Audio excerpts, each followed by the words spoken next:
আসসালামু আলাইকুম ওয়া রাহমাতুল্লাহি ওয়া বারাকাতুহু। আজকে আমরা সহিহ বুখারী প্রথম খণ্ড হাদিস নাম্বার 40 এ নিয়ে আলোচনা করে থাকব। আমরা কিন্তু বই আকারে কথা বলি যাতে আমাদের ভুল কম হয়, আলহামদুলিল্লাহ। সহিহ বুখারী প্রথম খণ্ড হাদিস নাম্বার 40।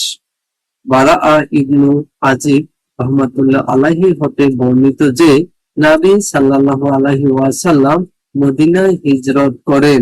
সর্বপ্রথম আনসারদের মধ্যে তার নানাদের গোত্র আবু ইসহাক রাহমাতুল্লাহ আলাইহি বলেন বা মামাদের গোত্রে এসে ওঠেন।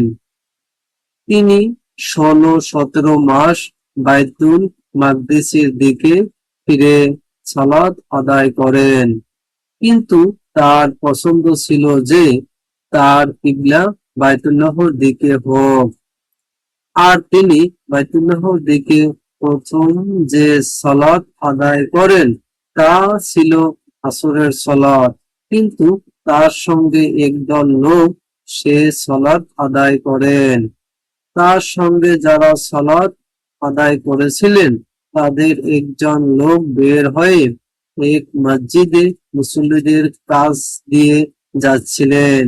তারা তখন রুকু অবস্থায় ছিলেন।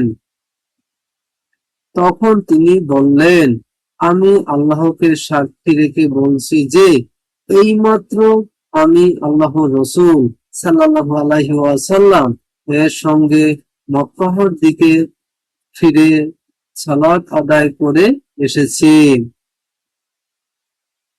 তখন তারা যে অবস্থায় ছিলেন সে অবস্থায় বাইতুল্লাহর দিকে ঘুরে গেলেন।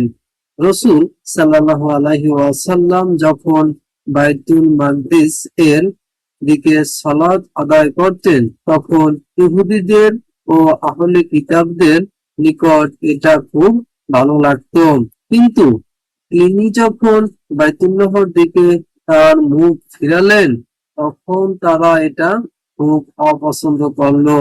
জুহাইর রহমাতুল্লাহ আলাইহি বলেন, আবু ইসহাক রহমাতুল্লাহ আলাইহি বারআ রাদিয়াল্লাহু থেকে আমার নিকট যে হাদিস বর্ণনা করেছেন তাতে এ কথাও রয়েছে যে কিবলা পরিবর্তনের পূর্বে বেশ কিছু লোক মৃত্যুবরণ করেছিলেন এবং শাহাদাত বরণ করেছিলেন। তাদের ব্যাপারে আমরা কি বলবো সেটা আমাদের জানা ছিল না। তখন আল্লাহ তাআলা বলেন, আল্লাহ তাআলা তোমাদের সালাতকে বিনষ্ট করবেন না, কি বিনষ্ট করবেন না। এই হাদিসটি সহিহ মুসলিমে রয়েছে, মুসনাদে আহমদে রয়েছে, আধুনিক প্রকাশনীর যে হাদিস গ্রন্থ রয়েছে এখানে 39 নম্বর হাদিসে রয়েছে। ইসলামিক ফাউন্ডেশন কর্তৃক যে হাদিস গ্রন্থ রয়েছে এখানে 39 নম্বর হাদিসে রয়েছে। আলহামদুলিল্লাহ, আমরা 40 নম্বর হাদিস ক্লাস শুরু শেষ করলাম, আলহামদুলিল্লাহ। আর বিশেষ করে আমরা অনলাইনের কিছু কাজ করে থাকি, কিসে পোস্টিং এর কাজ করে থাকি, ই পাসপোর্টে আবেদন করবেন এটা আমরা করে থাকি, এনআইডি কার্ড সংশোধন বা আবেদন করবেন এটা আমরা করে থাকি, বার্থ সার্টিফিকেট সংশোধন বা আবেদন করবেন এটা আমরা করে থাকি, পুলিশ ক্লিয়ারেন্সের জন্য আবেদন করবেন এটা আমরা করে থাকি, আলহামদুলিল্লাহ। টিন সার্টিফিকেট করবেন এটা আমরা করে থাকি, আলহামদুলিল্লাহ। আমাদের সাথে যোগাযোগ করতে পারেন। আর আমাদের সাথে যোগাযোগ করবেন কিভাবে? ফেসবুক পেজে আমাদের নাম্বার দেওয়া আছে, ইমেল অ্যাড্রেস দেওয়া আছে, ইমেলও করতে পারেন, নাম্বারে ফোন বা এসএমএস করতে পারেন, আলহামদুলিল্লাহ। আর ইসলাম প্রচারের স্বার্থে আমাদের সাথে থাকবেন, আমাদের চ্যানেলকে লাইক, কমেন্ট এন্ড শেয়ার করবেন। আসসালামু আলাইকুম ওয়া রাহমাতুল্লাহি ওয়া বারাকাতুহু।